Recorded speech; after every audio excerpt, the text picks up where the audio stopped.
اب سوال یہ ہے کہ اس آزادی کی نعمت پہ ہم جشن کیسے منائیں، خوشی کیسے منائیں؟ کیا جیسے ہماری نوجوان نسل منا رہی ہے اسی طرح منائیں؟ کیا اس طرح جشن منانا ٹھیک ہے؟ ترمذی شریف کی روایت ہے، مشکات شریف میں بھی یہ موجود ہے، اللہ رب العالمین نے آفات و مصائب و بلیات کے نزول کے جو وجوہات حضور علیہ السلام کو بتائیں اور حضور علیہ السلام نے پھر امت کو بتائیں، آفات و بلیات اور مصائب کے نزول کی ان وجوہات اور اسباب میں سے ایک وجہ اور سبب وہ بھی ہے کہ جس انداز میں ہم آزادی کا جشن مناتے ہیں، اللہ کے محبوب پیغمبر صلی اللہ علیہ وسلم نے فرمایا کہ جب ناچنے اور گانے والی عورتیں عام ہو جائیں گی، جب باجا یہ عام ہو جائے گا، پھر زلزلے آئیں گے، پھر آندھیاں آئیں گی، پھر طوفان آئیں گے، پھر لوگوں کی شکلیں مسخ ہو جائیں گی، پھر سیلاب آئیں گے، پھر لوگ زمین میں دھنس جائیں گے۔ مجھے بتائیے، کیا جشن آزادی کے نام پر، کیا اس نعمت پہ خوشی کے اظہار کے نام پر آج ناچ اور گانے والی عورتیں عام دستیاب ہیں یا نہیں ہیں؟ اس آزادی کا جشن منانے کے نام پر آج بچے بچے کے منہ میں باجا ہے یا نہیں ہے؟ کسی طرف باجیاں بج رہی ہیں، کسی طرف باجے بج رہے ہیں۔ نہ باجی کے بغیر ہمارا جشن مکمل ہوتا ہے، نہ باجے کے بغیر ہمارا جشن مکمل ہوتا ہے، نہ ہم آزادی کی خوشی باجی کے بغیر منا سکتے ہیں، نہ ہم آزادی کی خوشی اور جشن باجے کے بغیر منا سکتے ہیں۔ اللہ کے محبوب پیغمبر صلی اللہ علیہ وسلم نے فرمایا، جب اس طرح کی باجیاں عام دستیاب ہوں گی تب زلزلے آئیں گے، تب طوفان آئیں گے، تب سرخ آندھیاں آئیں گی۔ جب یوں باجے عام ہو جائیں گے تب بھی تمہارے اوپر طرح طرح کے عذاب مسلط ہوں گے۔ کیا جشن یوں ہی منانا ہے ہم نے؟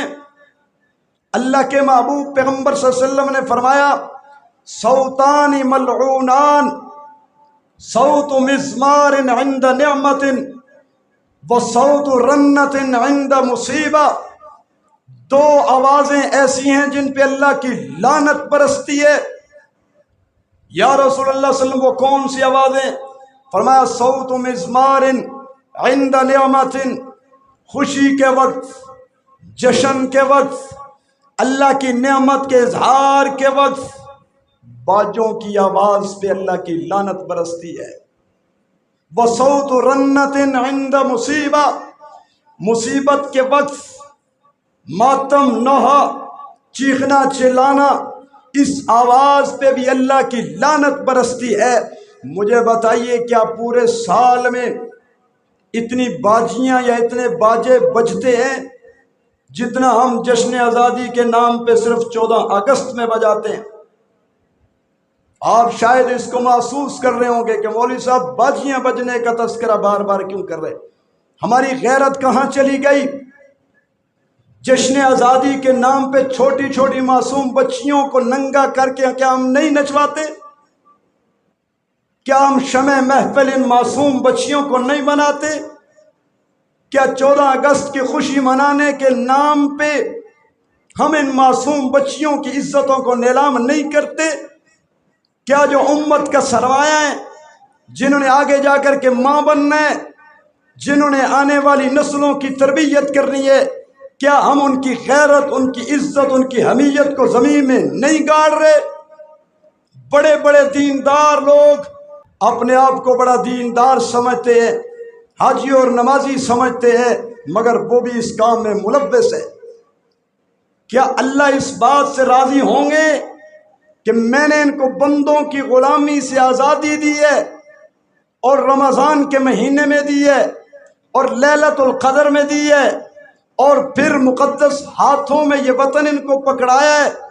آج اس وطن کی آزادی کے جشن اور خوشی کے نام پہ جس عورت کو نام بھی میں نے عورت اور پردہ رکھ دیا، جس کی آواز کو میں نے پردہ بنا دیا، جس کی قدموں کی آہٹ کو میں نے پردہ بنا دیا، جس کی سانسوں کو میں نے پردہ بنا دیا، جس کی ایک ایک حرکت کو میں نے چھپا کے رکھنے کا حکم دیا، آج یہ میری دی ہوئی نعمت پہ میری چھپائی ہوئی چیز کو ظاہر کر کے خوشی منا رہے ہیں، میں خوش ہو جاؤں؟ کیا اس پہ اللہ خوش ہوں گے؟ ہرگز خوش نہیں ہوں گے۔ تو دو آوازوں پہ اللہ کی لعنت برستی ہے۔